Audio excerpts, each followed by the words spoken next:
Lənkəran rayonunun Separadi kəndi ərazisində körpü üzərində ağır yol nəqliyyat hadisəsi baş verib. Belə ki, Masallı rayonunun Mahmudavar kənd sakini 2005-ci il təvəllüdlü Sultan İlkinoğlu Hacıyevin idarə etdiyi Hyundai Sonata markalı avtomobil idarəetmədən çıxaraq yol kənarındakı iki rabitə dirəyini qoparıb. Daha sonra maşın çay üzərindəki dəmir körpüyə çırpılıb və körpünün dəmir konstruksiyasını qıraraq təxminən 20 metr hündürlükdən çaya düşüb.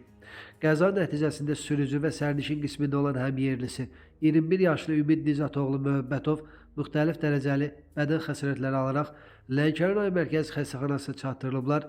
Ümid Möhbədovun xəsarətləri ağır olub və həkimlərin səylərinə baxmayaraq onun həyatını xilas etmək mümkün olmayıb. Sürücü isə reanimasiyaya yerləşdirilib. Qeyd edək ki, həyatını itirən Ümid Möhbətov Masallı rayonunun tanınmış həkimlərindən biri olan Nizat Möhbətovun övladı olduğu bildirilir. O Türkiyədə təhsil alırmış və bir müddət əvvəl ölkəyə qayıdılmış.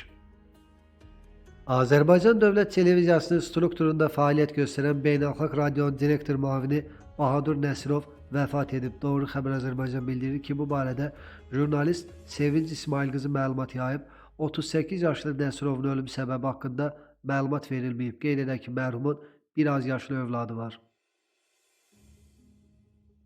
Qubada isə 44 yaşlı qadın dəm qazından boğularaq ölüb. Doğru Xəbər Azərbaycan bildirir ki, hadisə rayonun Xucbala kəndində baş verib. Belə ki, kənd sakini Aytən Baxışova hamam otağında dəm qazından zəhərlənərək həyatını itirib.